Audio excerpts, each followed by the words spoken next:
இயேசுவோடு கூட 12 சீஷர்கள் உண்டு. ஒரு நாள் இயேசு ஒரு பிரசங்கத்தை முடித்து அற்புதம் செய்து ஜனங்களை ஆசீர்வதித்த பிறகு மலையின் மீது ஜெபம் பண்ண அவர் தனிமையாய் கடந்து போகிறார். சீஷர்களை பார்த்து அக்கறைக்கு கடந்து போங்கள் என்று சொன்னார். கலிலேயா கடலில் படகில் அவர்கள் பிரயாணப்பட்டு போனார்கள். நடு கடலிலே காற்று எதிர்காற்றாய் இருந்தபடியினால் அவளால் படகை அதற்கு மேல் செலுத்த முடியவில்லை. காற்று பலமாய் வீசுகிறது, அலைகள் கொந்தளிக்கிறது, படகு அமிழ்ந்து விடுகிற சூழ்நிலை. பயந்து கலங்கி கொண்டிருக்கிறார்கள். இயேசு தன்னுடைய சீஷர்களை பார்க்கிறார். ஆபத்தில் அகப்பட்டு கொண்டார்கள். என் சீஷர்களுக்கு நான் உதவி செய்ய வேண்டுமே, ஆபத்தில் இருக்கிறவளை பாதுகாக்க வேண்டுமே என்று இயேசு கடலின் மீது நடந்து அங்கே வருகிறார். இயேசு கடலின் மீது நடந்தது வித்தை காண்பிப்பதற்கு அல்ல, ஆபத்தில் இருந்த தன்னுடைய பிள்ளைகளுக்கு உதவி செய்வதற்காக அவர் கடலின் மீது நடந்து அங்கே வந்தார். அப்பொழுது பேதுரு என்ற சீஷன் சொல்லுகிறான், ஆண்டவரே, நீர் கடலின் மீது நடக்கிறீர, எனக்கும் உத்தரவு கொடும். அவர் சொன்னார், வா என்று கூப்பிட்டார். அவனும் கடலின் மீது காலை எடுத்து வைத்த போது நடக்க முடிந்தது. சில அடிகள் தூரம் எடுத்து வைத்தான். அந்த வெட்டாந்தரையாய் கடல் காணப்பட்டது. கொஞ்சம் தூரம் போன பிறகு திரும்பி பார்க்கிறான். பெரும் காற்று வீசுகிறார், அலைகள் கொந்தளிக்கிறார். அந்த சூழ்நிலையை பார்க்கிறான். உடனே பயம் உள்ளத்தில் வருகிறார். பயந்த உடனே அமிழ்ந்து போனான். ஆண்டவரே ரட்சியும் என்று கூப்பிட்டான். இயேசு தன் கரத்தை நீட்டி தூக்கினார். இயேசு சொல்லுகிறார், ஏன் சந்தேகப்பட்டாய்? நான் தான் உன் அருகில் இருக்கிறேனே, நான் தான் உன்னை கவனித்துக் கொண்டிருக்கிறேனே. நீ என்னை நோக்கி இருந்தால் நீயும் இந்த காரியத்தில் தைரியமாக நடந்து வந்திருக்கலாமே. ஏன் சந்தேகப்பட்டாய்? சூழ்நிலைகளை பார்த்து அவனுக்குள்ள ஒரு சந்தேகம், பயம் வந்தது. இன்னைக்கு அவனுடைய பிரச்சனைகளை பார்த்து, சூழ்நிலைகளை பார்த்து நீங்கள் அவிசுவாசத்தினாலே கலங்கி கொண்டிருக்கலாம். ஐயா, ஒரு 5000 ரூபாய் கடன் பரவாயில்ல, 5 லட்சம் ரூபாய் கடன், எப்படி அதிலிருந்து வெளியே வர முடியும்? சூழ்நிலைகளை பார்த்து ஒரு அவிசுவாசம், பயம் உண்டாகிறது. ஒரு சின்ன வயிற்று வலின்னா பரவாயில்ல, சுகமாகிறோம். கேன்சர்னு டாக்டர் சொல்றாங்களே, எப்படி இதிலிருந்து நான் சுகம் பெற்று வருவது? ஐயோ, அவ்வளவுதான் என்ற பயம் சூழ்ந்து கொள்ளுகிறது. சூழ்நிலைகளை பார்க்கும் போது, உங்களை சுற்றி வரக்கூடிய பிரச்சனைகள், நெருக்கங்களை பார்க்கும் பொழுது அநேகருடைய உள்ளத்திலே அவன் நம்பிக்கை உண்டாகிறது, சந்தேகம் உண்டாகிறது. ஆகவே தான் பயம் வருகிறது. என்ன ஆகுமோ, எப்படி ஆகுமோ, எப்படி நடந்துருமோ, நான் மரித்து போவேனோ, இதிலிருந்து வெளியே வர முடியுமோ, வர முடியாதோ, ஒரு பயம் சூழ்ந்து கொள்ளுகிறது. உங்களுடைய பிரச்சனைகள் எல்லாம் உங்கள் முன்னால் இருக்கிற இயேசுவை நோக்கி பாருங்கள். உங்களுடைய பிரச்சனைகளை காட்டிலும் அவர் பெரியவர். உங்களுடைய தேவைகளை காட்டிலும் அவருடைய ஐஸ்வர்யம் பெரிது. உங்களுடைய வியாதிகளை காட்டிலும் அவருடைய சுகமளிக்கிற வல்லமை பெரிது.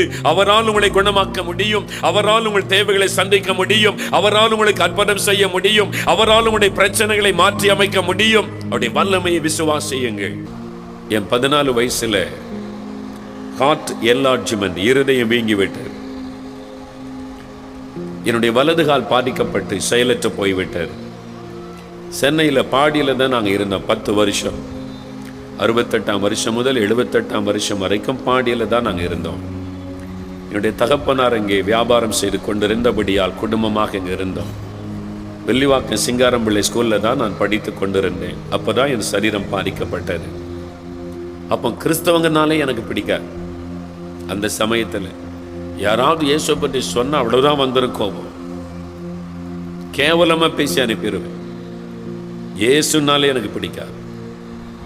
அவரை குறித்து யாராவது சொல்ல வந்தா அவங்களை பரிகாசம் பண்ணி கேலி பண்ணி அனுப்பிடுவேன். ஆனால் தான் இன்று அவருடைய வார்த்தை அறிவிக்க நான் நிற்கும் பொழுது அவருடைய சமூகத்தில் நடுங்குகிறேன்.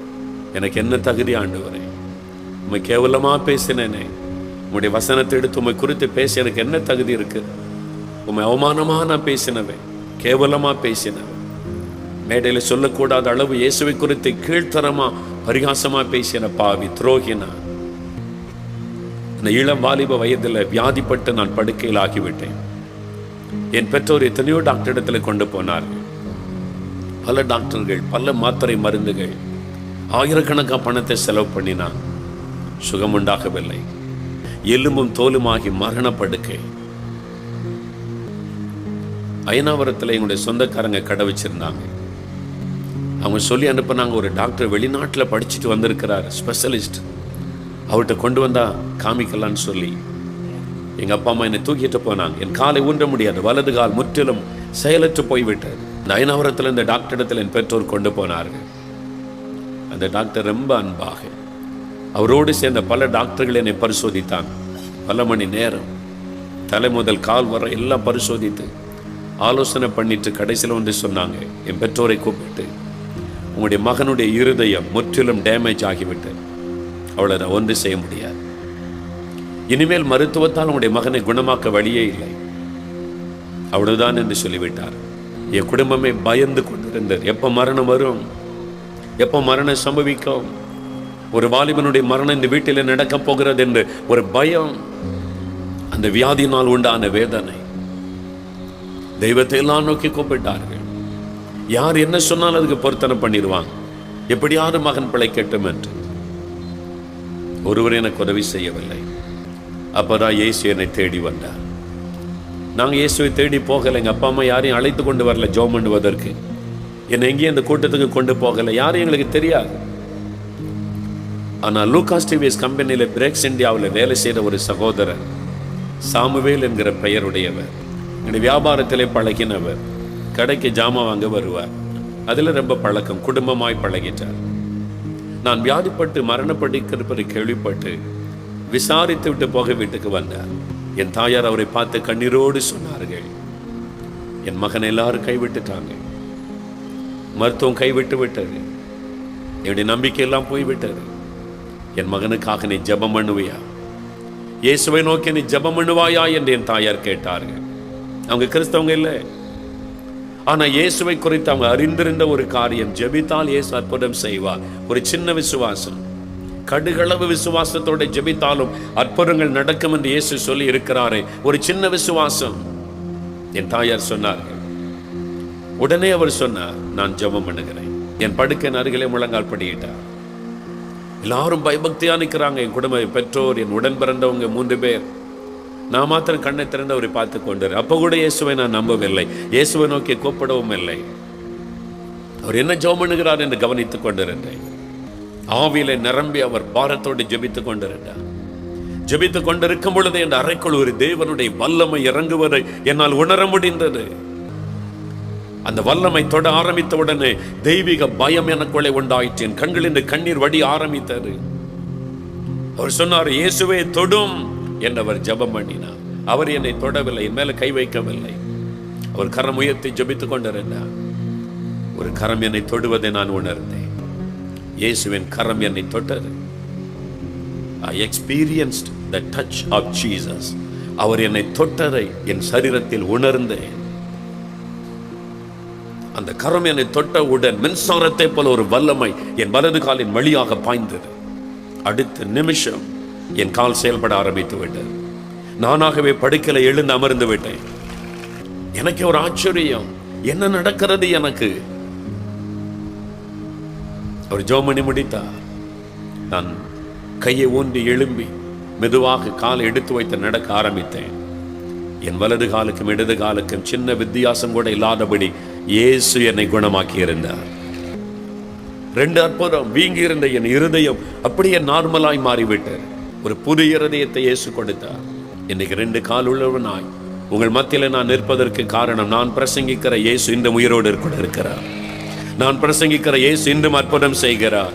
எனக்கு அவர் செய்திருக்கிறார். எனக்கு செய்த ஆண்டவர் உங்களுக்கு செய்ய மாட்டாரா? என்னை தொட்ட ஆண்டவர் உங்களை தொட மாட்டாரா? எனக்கு ஒரு அற்புதம் செய்த இயேசு உங்களுக்கு ஒரு அற்புதம் செய்ய மாட்டாரா? அவர் பட்சபாதம் உள்ளவர் அல்ல. ஒரு சின்ன விசுவாசம். என் தாயார் ஒரு சின்ன விசுவாசத்தோடு ஆண்டவரை நோக்கி பார்த்தார்கள். அந்த விசுவாசத்தை ஆண்டவர் கனப்படுத்தி எனக்கு அற்புதம் செய்தார். இன்னைக்கு விசுவாசிங்க. பிரியமானவர்களே, நீங்களும் ஒரு தேவை வியாதினால பயந்து கொண்டிருக்கலாம். என்ன ஆகுமோ, எப்படி ஆகுமோ, இப்படி இந்த கடன் பிரச்சனை மாறுமோ என்று. இயேசு அற்புதம் செய்கிறவர். நீ பயப்படுகிறபடி உனக்கு ஒன்று சம்பவிப்பதில்லை, கர்த்தர் நன்மையானதை தருவார் என்று வாக்கு கொடுத்திருக்கிறார். விசுவாசிங்க. தகப்பனே, உம்முடைய பிள்ளைகள் இந்த தேவை குறித்து பயந்து கொண்டிருக்கிறாங்கப்பா.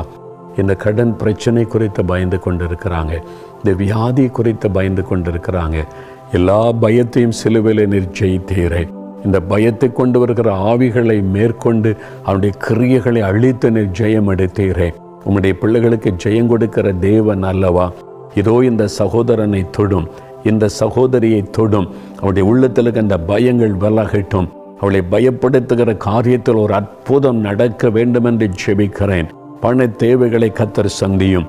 கடன் பிரச்சனைகள் மாறுவதற்கு ஒரு அற்புதம் செய்யும். அவளை பயப்படுத்துகிற பொல்லாத வியாதிகள், அந்த மரண வியாதிகள் இயேசுவின் நாமத்தில் விலகட்டும். ஒரு அற்புதமான சுகம விடுதலையும் சரீரத்தில் உண்டாகட்டும். நீ தொட்டதற்காய் ஸ்தோத்திரம். இன்று முதல் ஒரு அற்புத மாற்றத்தை கட்டளை இடுகிறதற்காக ஸ்தோத்திரம், ஸ்தோத்திரம், ஸ்தோத்திரம். இயேசு கிறிஸ்துவின் நாமத்தில் ஜெபிக்கிறோம் பிதாவே. ஆமேன், ஆமேன்.